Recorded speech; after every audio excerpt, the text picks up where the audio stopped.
Hello students, now welcome to account street. आज हमारी video number 6 जिसमें हम बताएंगे आपको अकाउंटिंग क्वेश्चन के प्रैक्टिकल प्रॉब्लम्स। अकाउंटिंग क्वेश्चन की पिछली वीडियो में मैंने आपको बताया था अकाउंटिंग क्वेश्चन क्या होती है, किस प्रकार से उसका यूज होता है।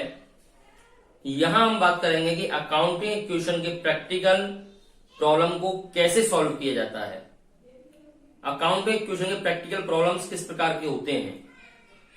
तो आइए आपके सामने दो प्रैक्टिकल प्रॉब्लम पहले हमने इजी टाइप के ले लिए हैं, जो ज्यादा हार्ड नहीं है। पहले हम इनको सॉल्व करके आपको बताएंगे कि अकाउंटिंग क्वेश्चन की प्रैक्टिकल प्रॉब्लम्स किस प्रकार से सॉल्व होंगे। तो देखिए, अकाउंटिंग क्वेश्चन के प्रैक्टिकल प्रॉब्लम्स इट मीन्स आपको बिजनेस या फर्म के ट्रांजैक्शंस दिए गए होंगे, उन ट्रांजैक्शंस को ही आपको अकाउंटिंग इक्वेशन फॉर्मेट में रिकॉर्ड करना है। तो देखिए किस प्रकार से आपको दिए गए हैं वो हम ट्रांजैक्शंस आपको पहले रीड करके एक बार बताते हैं क्वेश्चन के according. Prepare an accounting equation. Accounting equation prepare आपको करनी है। Mohit started business with cash 20,000 rupees. Mohit ने 20,000 रुपए कैश के साथ बिजनेस स्टार्ट किया है। तो देखिए मैंने आपको बताया है अकाउंटिंग इक्वेशन आपका ड्यूल एस्पेक्ट प्रिंसिपल पर आधारित है, यानी कि प्रत्येक ट्रांजैक्शन आपके दो अकाउंट को इफेक्ट करता है। तो सबसे पहले आपको ट्रांजैक्शंस में से वो देखना है कि वो दो अकाउंट कौन कौन से हैं जिनको वो इफेक्ट कर रहा है। तो देखिए, जब बिजनेस स्टार्ट किया जाता है और कैश के साथ बिजनेस स्टार्ट किया गया है तो ऐसी कंडीशन में क्या होगा। तो ऐसी सिचुएशन में जब कैश के साथ बिजनेस स्टार्ट किया जाएगा तो देखिए कैश आपका फर्म का जो कैश है वो इंक्रीज हो रहा है। फर्म का जो कैश है वो इंक्रीज हो रहा है। कैसे इंक्रीज हो रहा है मैंने आपको बताया था प्रिंसिपल्स वाले चैप्टर में कि फर्म और बिजनेस की किसी भी ट्रांजैक्शन को जब हम करते हैं तो उसको हम बिजनेस पॉइंट ऑफ व्यू से करते हैं, ना कि पर्सनल पॉइंट ऑफ व्यू से। तो अगर बिजनेस पॉइंट ऑफ व्यू से हम करते हैं तो ध्यान दें, मैंने बिजनेस स्टार्ट किया और 20,000 रुपीज कैश के बिजनेस में लगाए हैं। इट मीन्स कैश बिजनेस में लगाया है तो बिजनेस के अंदर कैश इंक्रीज हुआ है, बढ़ गया है। क्योंकि अगर मैं इसे पर्सनल पॉइंट ऑफ व्यू से देखूंगा तो कैश मेरे पास से जा रहा है, लेकिन बिजनेस पॉइंट ऑफ व्यू से देखूंगा तो बिजनेस में कैश आ रहा है। इट मींस बिजनेस में कैश क्या हो रहा है, इंक्रीज हो रहा है। और सेकंड इफेक्ट कहां पड़ रहा है, जब भी हम बिजनेस स्टार्ट करते हैं तो जो भी कैश है गुड्स लगाया जाता है वो सभी हमारा क्या बन जाता है, कैपिटल बन जाता है। ये आप जानते ही हैं। तो पहला इफेक्ट कैश पे पड़ा और सेकंड इफेक्ट कैपिटल पे पड़ा। तो आइए देखते हैं अकाउंटिंग इक्वेशन के सॉल्यूशन को हम किस प्रकार से करते हैं। तो देखिए, अकाउंटिंग इक्वेशन के सॉल्यूशन में केवल ये 3 कॉलम्स ही आपके प्रिपेयर किए जाते हैं, जिनमें पहला कॉलम है आपका S number, it mean serial number. जो भी क्वेश्चन का आपका सीरियल नंबर है वो इसमें आप नोट करेंगे। जैसे फर्स्ट आप मोहित स्टार्टेड विद कैश 20,000 रुपीज, ये आप ट्रांजेक्शन कर रहे हैं तो सबसे पहले इसका सीरियल नंबर क्या है, 1। सीरियल नंबर है हमने 1 नोट किया। सेकंड कॉलम होता है हमारा ट्रांजैक्शन। ट्रांजैक्शन जो आपको क्वेश्चन में गिवन है उसी को आप नोट करेंगे। ओके, सो जैसे बिजनेस स्टार्टेड है, मैंने छोटा कॉलम बनाया हुआ है, लेकिन आप बड़ा बना सकते हैं आपके क्वेश्चन की ट्रांजैक्शन के अकॉर्डिंग। ओके, सो बिजनेस स्टार्टेड, इस प्रकार से मैंने ट्रांजैक्शंस में ये नोट कर दिया जो क्वेश्चन में गिवन होगा। इसमें आपको अपना दिमाग लगाने की आवश्यकता ज्यादा नहीं है। Third column is the most important column. जो थर्ड कॉलम है वही इसका सबसे अधिक महत्वपूर्ण कॉलम है। इसी में ही आप पूरी प्रैक्टिकल प्रॉब्लम को सॉल्व करेंगे। तो ये थर्ड कॉलम जो होगा वो सबसे बड़ा होगा, जिसमें अकाउंटिंग इक्वेशन का फॉर्मूला पुट करना है assets equal to liabilities plus capital. देखिए, असेट्स में कॉलम मैंने बढ़ा लिया है क्योंकि असेट्स के कई आपके आइटम हो सकते हैं। लायबिलिटीज में भी कॉलम आपका कुछ बढ़ा लिया है, लायबिलिटीज में भी कई आइटम हो सकते हैं। कैपिटल का सबसे छोटा कॉलम है, क्योंकि कैपिटल सेल्फ अपने आप में कैपिटल ही होती है, उसका कोई भी आइटम नहीं है। तो इस प्रकार से आप इसको यूज करेंगे। तो देखिए, इसमें मैंने बोला बिजनेस स्टार्टेड विद कैश, यानी कैश इंक्रीज हो रहा है बिजनेस का, और कैपिटल भी इंक्रीज हो रही है। कैश और कैपिटल पे इफेक्ट पड़ रहा है, तो कैपिटल तो हमारे पास है, तो कैश क्या होता है, असेट्स। आपको पहले ये देखना है कि तीनों आइटमों में से वो आइटम किसके अंडर में नोट किया जाएगा। सो कैश क्या होता है, एसेट्स होता है, और एसेट साइड में ही आप कैश का कॉलम शो कराएंगे। ओके, एसेट साइड में आप कैश का कॉलम शो कराएंगे।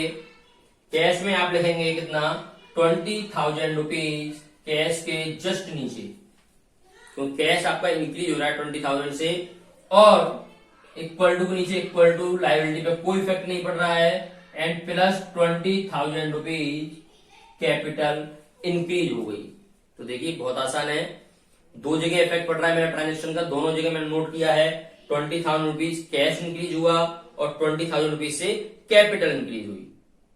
ओके, आइए अब देखते हैं सेकंड पॉइंट क्या कह रहा है ट्रांजेक्शन। सेकंड पॉइंट कह रही है ही परचेज फर्नीचर फॉर 2,000 रुपीज, 2,000 रुपए का फर्नीचर खरीदा है। इट मीन्स हमें ट्रांजेक्शन में पहले क्या देखना है कि हमारे पास क्या आया है और क्या गया है। तो आपने फर्नीचर खरीदा है, तो क्या आया आपके पास, फर्नीचर आ रहा है, फर्नीचर आ रहा है, क्योंकि फर्नीचर परचेज किया है।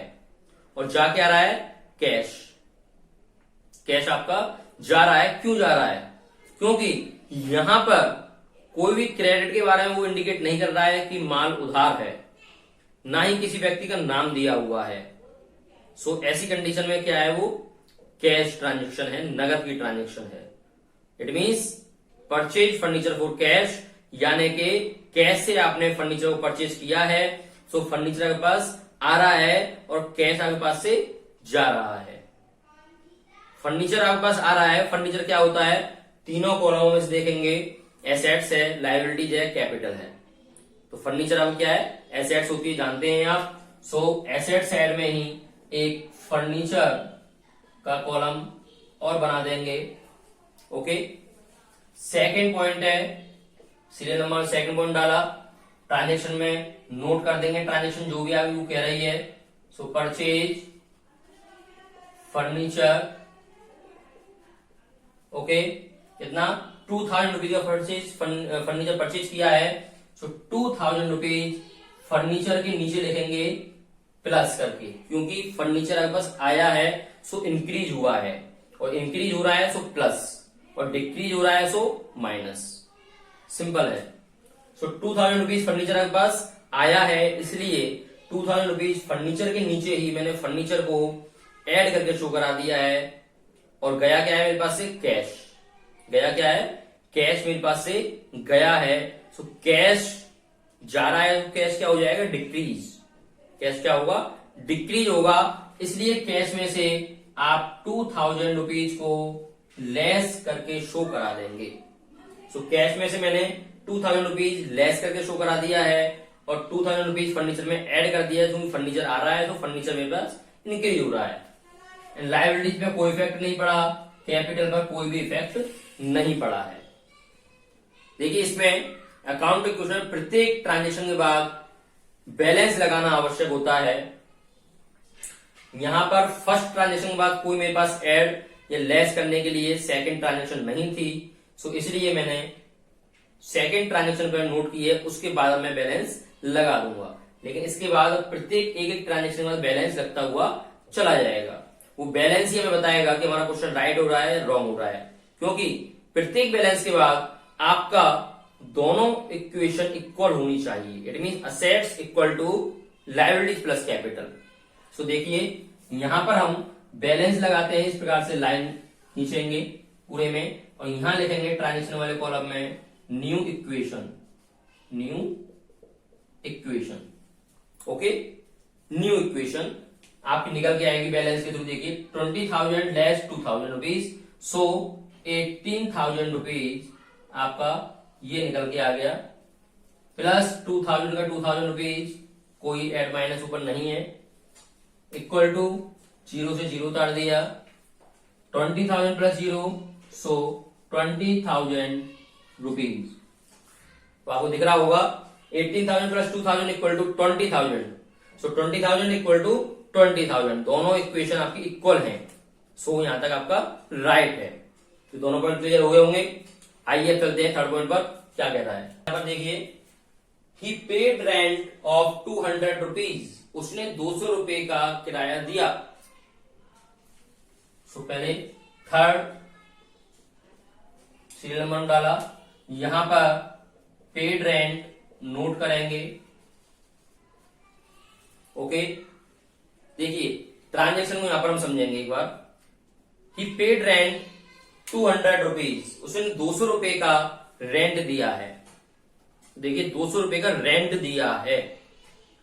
क्या आपके पास से जा रहा है, ध्यान दें, क्या जा रहा है आपके पास से? आप रेंट दे रहे हैं, किराया दे रहे हैं किसी को, क्या जा रहा है? कैश। कैश आपके पास से गया, क्या गया? कैश आपके पास से गया। ओके, कैश जा रहा है, और कैश जा कहां रहा है, किसके लिए जा रहा है? रेंट के लिए। आप किराया दे रहे हैं, और किराया किसका दे रहे हैं? या तो आप अपनी दुकान का दे रहे होंगे या अपने मकान का दे रहे होंगे। इट मीन्स आप उसके मकान या दुकान को यूज कर रहे हैं, यूज कर रहे हैं। वो मकान या दुकान आपकी तो नहीं है, केवल आप यूज कर रहे हैं। इट मीन्स ये क्या हुआ? Only expenses. क्या हुआ? ये एक्सपेंसेस हुआ, खर्चा हुआ। आपके लिए क्या है? ये खर्चा ही तो है केवल, क्योंकि वो असेट्स तो आपकी नहीं बन रही है। भैया आप किसी को रेंट दे रहे हैं, तो ऐसा तो नहीं है आप रेंट दे करके उसका मालिक बन जाओगे, उसका नहीं बन सकते हो। तो वो चीज आपकी असेट्स तो नहीं है, वो केवल क्या है? आपका एक खर्चा है, ओनली एक्सपेंसेस है। सो ऐसी कंडीशन में क्या होगा? तो देखिए कैश आपके पास से जा रहा है, और किसके लिए जा रहा है? खर्चे के लिए जा रहा है। जब हम किसी भी एक्सपेंसेस को पेड करते हैं, सो ऐसी कंडीशन में कैश आपका डिक्रीज होता है, कम होगा कैश आपका, क्योंकि कैश जाएगा, एक्सपेंसेस है। और जब कैश जाएगा, सो आपकी फर्म की कैपिटल भी कम होगी। क्या कम होगी? फर्म की कैपिटल भी कम होगी। सो एक्सपेंसेस वाली कंडीशन में क्या होता है? कैश पे इफेक्ट पड़ता है, और सेकंड आपका कैपिटल पे इफेक्ट पड़ता है, क्योंकि असेट्स वो नहीं है, लायबिलिटी वो नहीं है, क्योंकि आप रेंट आपने दे दिया है, तो इसलिए लायबिलिटी तो नहीं है। लायबिलिटी तो होती है हमें देना है, वो लायबिलिटी होती है, लेकिन ये लायबिलिटी तो नहीं है, क्योंकि आप दे चुके हैं रेंट को। सो आपकी कैपिटल डिक्रीज हो गई और कैश डिक्रीज हो गया। सो देखिए इसको कैसे करेंगे हम। कैश में 200 रुपीज रेंट के वो पेड कर चुका है, सो माइनस 200 रुपीज कैश में से, कैश चला गया 200 रुपीज का, इक्वल टू लायबिलिटी पे कोई इफेक्ट नहीं पड़ा, लेस 200 रुपीज कैपिटल में से। 200 रुपीज आपका कैश चला गया और 200 रुपीज आपका कैपिटल चला गया। ओके, बैलेंस लगाएंगे और कुछ नहीं है, एक ट्रांजेक्शन आपकी हो चुकी। अब हम बैलेंस लगाएंगे, वही न्यू इक्वेशन आपकी निकल के आ जाएगी। यहां पर न्यू इक्वेशन 18,200 लेस किए 17,800 rupees plus 2,000 rupees equal to 0 plus 19,800 rupees. तो देखिए इक्वेशन इक्वल होगी आपकी 17,800 plus 2,000 rupees 19,800 equal to 19,800। Okay, आइए next point is fourth point क्या कह रहा है? Purchase goods on credit 3,000 rupees, 3,000 रुपए का उसने नगद 3,000 रुपए का उसने उधार माल खरीदा है, क्योंकि यहां पर ऑन क्रेडिट लिखा हुआ है, इट मीन्स उधार हो गया। सो 3,000 रुपीज का उसने क्या किया है? उधार माल खरीदा है। देखिए जब हम उधार माल खरीदेंगे, एक बार ट्रांजेक्शन को रीड करते हैं पहले। जब हम उधार माल खरीदेंगे तो क्या होगा? क्या आया मेरे पास? भाई उधार माल खरीदा है तो जाहिर सी बात है मेरे पास क्या आया? गुड्स तो मेरे पास आएगा ही आएगा, गुड्स मेरे पास आ गया। ओके, गुड्स मेरे पास आ गया है। जाएगा क्या? कैश नहीं जाएगा। क्यों नहीं जाएगा? क्योंकि क्रेडिट है, उधार खरीदा है। जब आप उधार माल किसी से खरीदते हैं तो क्या आप उसे कैश देते हैं उस समय पर? नो, नहीं देते हैं, फ्यूचर में देंगे। उधार का मतलब क्या होता है कि हम उसे फ्यूचर में देंगे। इट मीन्स जब आप फ्यूचर में देंगे तो वो क्या होगी? आपकी लायबिलिटी। मैं आपको पहले बता चुका हूं, पेबल जो हमें पे करने हैं, जो हमें फ्यूचर में पे करने हैं, वो सभी क्या होती हैं? लायबिलिटीज होती हैं। सो वो क्या हो गया? लायबिलिटी हो गया। तो पहली बात तो क्या आया मेरे पास? गुड्स आ रहा है, और जो गुड्स आ रहा है वो फर्म के लिए क्या होता है? स्टॉक होता है। जो गुड्स आ रहा है वो फर्म के लिए क्या होता है? स्टॉक होता है। और स्टॉक क्या होता है? असेट्स। स्टॉक क्या होता है? एसेट्स होता है। सो एसेट्स में ही हम एक स्टॉक का कॉलम और बना देंगे। Okay, fourth point is purchase goods on credit. On credit. Okay, कितने का? 3000 रुपीज का आपने क्रेडिट गुड्स परचेज किया है। सो स्टॉक के नीचे ही 3000 रुपीज, स्टॉक के नीचे जस्ट 3000 रुपीज का स्टॉक आपका इंक्रीज हो गया है। और आप इसे पेमेंट फ्यूचर में करेंगे। आपने उधार माल खरीदा है, तो जिससे हम उधार माल खरीदते हैं वो क्या कहलाते हैं? हमारे क्रेडिटर्स। जिनसे भी हम उधार माल खरीदते हैं वो क्या कहलाते हैं? क्रेडिटर्स कहलाते हैं। सो लायबिलिटी साइड में एक कॉलम हम बना देंगे, किसका? क्रेडिटर्स के नाम का, क्रेडिटर्स। सो क्रेडिटर्स आपके इंक्रीज हो गए कितने के? 3000 रुपीज। ओके, 3000 रुपीज का स्टॉक आपका इंक्रीज हो गया और 3000 रुपीज के क्रेडिटर्स आपके इंक्रीज हो चुके हैं। ओके, इससे कैपिटल का कोई भी इफेक्ट नहीं पड़ा है। बैलेंस लगा देंगे यहां पर 17,800 rupees plus 2,000 rupees plus 3,000 rupees equal to 3,000 rupees plus 19,800 rupees. ये आपकी न्यू इक्वेशन निकल के आ चुकी है। Okay, clear? फिफ्थ पॉइंट पे चलते हैं। फिफ्थ पॉइंट क्या कह रहा है? ही sold goods cost price 2,000 rupees for 5,000 rupees on cash. It means, समझने का प्रयास करेंगे पहले हमसे। वो कह रहा है उसने माल बेचा है 2,000 रुपए कॉस्ट प्राइस का। इट मीन्स जिसकी कीमत 2,000 रुपए थी, ऐसा माल उसने बेचा है कितने का? 5,000 रुपीज का। जिस गुड्स की कीमत 2,000 रुपीज थी, उस गुड्स को उसने 5,000 में सेल आउट किया है। इट मीन्स मेरे पास से, फिफ्थ पॉइंट डालने पहले आप यहां पर इसको नोट कर देंगे ट्रांजेक्शन को। सो देखेंगे मेरे पास से 2,000 रुपए का माल गया है। इट मीन्स 2,000 रुपीज का गुड्स मेरे पास से जा चुका है। सो स्टॉक कम हो जाएगा मेरे पास से कितने का? 2,000 रुपीज का। सो स्टॉक में से 2,000 रुपीज मैंने लेस करके शो कराए। स्टॉक 2,000 रुपए से क्या हो गया? डिक्रीज हो गया है। ओके, कितने का बेचा है उसने? 5,000 रुपीज का बेचा है ऑन कैश, नगद। सो आपके पास क्या आया? कैश आया। और कितना कैश आया? 5,000 रुपीज। आपके पास जो कैश आया है वो कैश कितना आया है? 5,000 रुपीज जो कैश आया है। सो कैश में हम 5,000 रुपीज ऐड कर देंगे, यानी कि 5,000 रुपए तो मेरे पास आए हैं और माल कितने रुपए का गया मेरे पास से?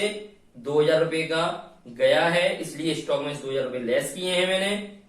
अब यहां पर एक बात निकल के आती है कि 2,000 रुपीज का गुड्स था जो मैंने 5,000 में सेल आउट किया है। इट मीन्स यहां पर मुझे प्रॉफिट हुआ। कितने का प्रॉफिट हुआ? 3,000 रुपीज का, क्योंकि 2,000 रुपए गुड्स था जो मैंने 5,000 रुपए में सेल आउट किया है। तो सीधा सीधा 3,000 रुपए का मुझे यहां पर प्रॉफिट हो रहा है। अगर ऐसी सिचुएशन आपकी आ जाती है तो ध्यान रखें, प्रॉफिट अगर होता है कोई भी तो वो कैपिटल में ऐड हो जाता है, और अगर लॉस होता है कोई भी तो उसे कैपिटल में से लेस कर दिया जाता है। सो यहां पर 3,000 रुपीज का वो प्रॉफिट हुआ है, उस प्रॉफिट को आप कैपिटल में ऐड कर देंगे 3,000 रुपीज प्रॉफिट की। Okay, now clear. आइए बैलेंस लगाते हैं। न्यू इक्वेशन आपकी निकल के आगे कितनी देखिए 22,800 रुपीज का ये बैलेंस हो गया, plus 2,000 rupees plus 3,000 minus 2,000 1,000 equal to 3,000 का 3,000 plus 21,800 rupees. Okay, now question complete. Total balance एक बार देख लेते हैं। 22,800 प्लस 2,000 प्लस 1,000 ये कितना टोटल हो गया 25,800 इक्वल टू ये कितना हो गया वो देख लेते हैं एक बार। ये सॉरी ये टोटल था आपका 22,800। सो ये टोटल बैलेंस कितना हो गया आपका 25,800 रुपीज। दोनों बैलेंस आपके इक्वल हैं, इट मीन्स आपका क्वेश्चन राइट है, आपका सॉल्यूशन राइट है। ओके, यही अकाउंट इक्वेशन है। आई होप आपकी समझ में आ गया होगा, पूरा क्लियर हो गया होगा। ये पहला क्वेश्चन था आपका, एक क्वेश्चन और अभी हम सॉल्व करके आपको बताते हैं। ओके, आप इसका स्क्रीनशॉट लेना चाहें या नोट करना चाहें तो कर सकते हैं। आइए सेकंड क्वेश्चन देखते हैं। यहां पर देखिए फर्स्ट पॉइंट कह रहा है Sohan commences business with cash 50,000 rupees. Sohan ने 50,000 रुपीज लगाकर बिजनेस स्टार्ट किया है, वही पॉइंट है। पहला पॉइंट नंबर डालेंगे सीरियल नंबर में, ट्रांजेक्शन में आप बिजनेस स्टार्टेड लिख देंगे। ओके, एसेट साइड में कैश मैंने कॉलम बनाया, चूंकि यहां पर बिजनेस स्टार्टअप कर रहे हैं सो कैश इंक्रीज हो रहा है 50,000 रुपीज से, और साथ में कैपिटल इंक्रीज हो रही है कितना 50,000 रुपीज से। लायबिलिटीज पे कोई इफेक्ट नहीं पड़ रहा है, सो हमने 0 लिख दिया है। क्लियर। सेकंड पॉइंट देखते हैं। सेकंड पॉइंट कह रहा है purchase goods for cash 30,000 rupees. 30,000 रुपए से उसने गुड्स को परचेज किया है नगद। आपके पास क्या आ रहा है, गुड्स आपके पास आ रहा है, गुड्स आपके पास आ रहा है। इट मीन्स फर्म में जो गुड्स आता है वो क्या कहलाता है, स्टॉक कहलाता है। और स्टॉक क्या होता है, एसेट्स होता है। सो एसेट्स में ही हम एक कॉलम बना देंगे स्टॉक। ओके, सेकंड पॉइंट है ट्रांजेक्शन में आप ट्रांजेक्शन नोट कर देंगे। स्टॉक आपका 30,000 रुपीज से इंक्रीज हो गया है, क्योंकि आपने स्टॉक परचेज किया तो 30,000 से इंक्रीज हो गया, और गया क्या है आपके पास से कैश, क्योंकि आपने नगद माल खरीदा है, नगद गुड्स परचेज किया है। सो आपके पास से कैश जा रहा है। इट मीन्स कैश में से आप 30,000 रुपीज को लेस करके शो कराएंगे। लायबिलिटीज पर इसका कोई इफेक्ट नहीं पड़ा, कैपिटल पर भी कोई इफेक्ट नहीं पड़ा है। यहां पर आप इसका बैलेंस लगा देंगे। ओके, न्यू इक्वेशन आपकी निकल के आ गई 50,000 minus 30,000 so 20,000 rupees plus 30,000 rupees equal to 0 plus 50,000 rupees. देख सकते हैं आप दोनों इक्वेशन आपकी इक्वल हैं। थर्ड पॉइंट पर आते हैं। थर्ड पॉइंट क्या कहता है देखिए, purchase goods on credit 20,000 rupees. It means 20,000 रुपए का उधार माल परचेज किया है। तो आपके पास क्या आ रहा है, गुड्स तो आपके पास आ ही रहा है, गुड्स आपके पास आ ही रहा है, लेकिन उसके बदले में कैश नहीं जा रहा है, क्योंकि वो उधार है, क्रेडिट है। इट मीन्स आप फ्यूचर में उसका पेमेंट करेंगे, तो वो क्या होगा आपका लायबिलिटी होगा, क्योंकि आप फ्यूचर में पेमेंट करेंगे। सो जिनसे हम उधार माल खरीदते हैं वो कौन होते हैं, क्रेडिटर्स होते हैं, उनको आपको पेमेंट करना है। सो क्रेडिटर्स का एक कॉलम लायबिलिटी साइड में आप बना देंगे, लायबिलिटी में एक क्रेडिटर्स। ओके, सो 20,000 रुपीज का आपने गुड्स परचेज किया है, सो प्लस 20,000 रुपीज स्टॉक आपका बढ़ गया है, और 20,000 रुपीज से आपका क्रेडिटर भी इंक्रीज हो गए हैं, क्योंकि फ्यूचर में आपको क्रेडिटर्स को पेमेंट करना है, इसलिए 20,000 रुपीज से इंक्रीज हो चुके हैं आपके क्रेडिटर्स। कैपिटल पर कोई भी इफेक्ट आपका नहीं पड़ा है। बैलेंस लगा देंगे इसका, न्यू इक्वेशन निकल के आ जाएगी आपकी 20,000 plus 50,000 equal to 20,000 plus 50,000, 70 equal to 70,000। Equation equal है हमारी। फोर्थ पॉइंट पर चलते हैं, क्या कहता है, sold goods costing 10,000 for 12,000 rupees. It means 10,000 rupees costing का माल आपने 12,000 रुपीज का सेल आउट किया है। वही पॉइंट है जो वही पहले क्वेश्चन में हमने किया था। तो देखिए यहाँ पर 10,000 रुपीज की कॉस्टिंग का गुड्स आपने सेल आउट किया है। सो स्टॉक आपका 10,000 रुपीज से कम हो जाएगा, क्योंकि 10,000 रुपीज इसकी कॉस्टिंग थी। ओके, और कितने का सेल आउट किया है आपने, 12,000 का सेल आउट किया है। सो आपके पास कितने रुपए आ रहे हैं, 12,000 रुपीज कैश आपके पास आ रहा है। सो कैश आप 12,000 रुपीज इंक्रीज कर देंगे। यहां पर आपको 2,000 रुपीज का प्रॉफिट हो रहा है, क्योंकि 10,000 का गुड्स था जो 12,000 में आपने सेल आउट किया है। इट मीन 2,000 रुपीज का प्रॉफिट हो रहा है। प्रॉफिट कहां होता है, कैपिटल में ऐड होता है। सो लायबिलिटी पे कोई इफेक्ट नहीं पड़ा। 2,000 रुपीज आपने कैपिटल में ऐड करके शो करा दिए हैं। आइए बैलेंस लगाते हैं। 20 plus 12 32,000 rupees plus 50 minus 10 40,000 rupees equal to 20,000 rupees plus 52,000 rupees. Okay, 72 और 72 दोनों साइड इक्वल है अभी तक। ये आपकी न्यू इक्वेशन हो गई। इसके बाद फिफ्थ पॉइंट पर चलते हैं, क्या कहता है point, bought furniture on credit 2,000 rupees. 2,000 रुपए का आपने फर्नीचर उधार खरीदा है। सो आपके पास क्या आ रहा है, फर्नीचर आ रहा है और कैश नहीं जा रहा है क्योंकि उधार खरीदा है। सो क्रेडिटर्स आपके इंक्रीज हो रहे हैं क्योंकि आप फ्यूचर में उनको पेमेंट करेंगे। ओके, सो फर्नीचर आपने परचेज किया है। फर्नीचर एसेट्स होता है, तो फर्नीचर का एक कॉलम हम एसेट साइड में बना लेते हैं। फर्नीचर कितने रुपए का, 2,000 रुपीज का। तो 2,000 रुपीज से आपका फर्नीचर के नीचे आपने 2,000 रुपीज नोट किए हैं और क्रेडिटर्स आपके 2,000 रुपीज से इंक्रीज हो गए हैं क्योंकि उधार फर्नीचर आपने परचेज किया है। कैपिटल पर कोई इफेक्ट नहीं पड़ा है। बैलेंस लगा दीजिए सीधा सीधा। ये आपकी न्यू इक्वेशन निकल के आ गई। 32,000 rupees plus 40,000 rupees plus 2,000 rupees equal to 22,000 rupees plus 52,000 rupees. Okay, 6.8 paid cash to a creditor 15,000 rupees. 15,000 रुपए आपने क्रेडिटर्स को पेमेंट किया, यानी 15,000 रुपए का आपने क्रेडिटर्स को पेमेंट किया है। तो आपके पास क्या जा रहा है, कैश जा रहा है। ध्यान देना, क्रेडिटर्स को आप पेमेंट कर रहे हैं, सो कैश आपके पास से जा रहा है। सो कैश डिक्रीज हो जाएगा। एक तो कैश पे इफेक्ट पड़ रहा है। सेकंड ऑफ क्रेडिटर्स को आप पेमेंट कर रहे हैं। सेकंड ऑफ क्रेडिटर्स को आप पेमेंट कर रहे हैं, सो क्रेडिटर्स भी आपके डिक्रीज हो जाएंगे। सो पहला इफेक्ट कैश पे पड़ा और सेकंड इफेक्ट क्रेडिटर्स पे पड़ा।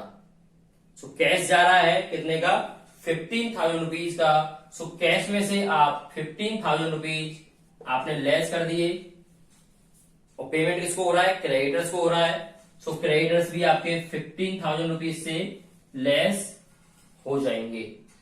सो 15,000 से कैश चला गया, वो डिक्रीज हो गया और 50,000 पेमेंट क्रेडिटर्स को हो गया।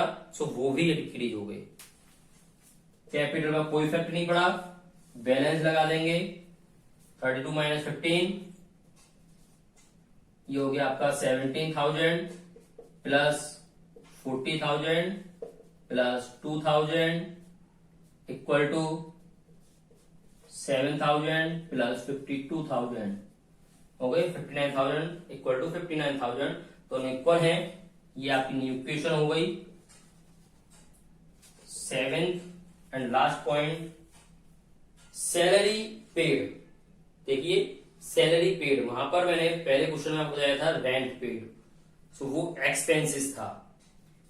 सैलरी पेड, आप किसी को सैलरी दे रहे हैं, सो ये भी आपके लिए एक्सपेंसेस है।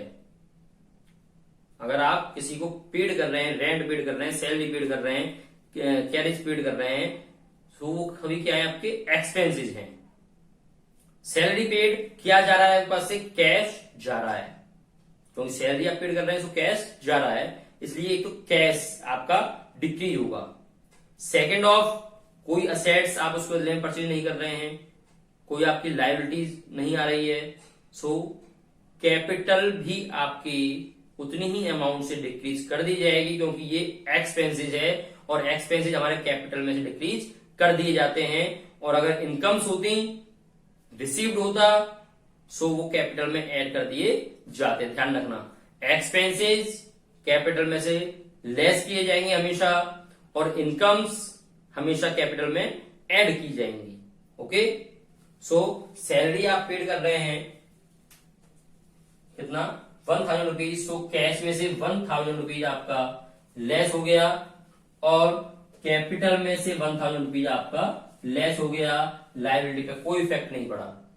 ओके, एक्सपेंसेस हैं, सो कैश में से लेस और कैपिटल में से लेस, बैलेंस लगा देंगे, न्यू इक्वेशन आपकी निकल के आ जाएगी। 16,000 rupees plus 40,000 rupees plus 2,000 rupees equal to 7,000 rupees plus 51,000 rupees, यानी कि आपका ये total 58,000 rupees equal to 58,000 rupees.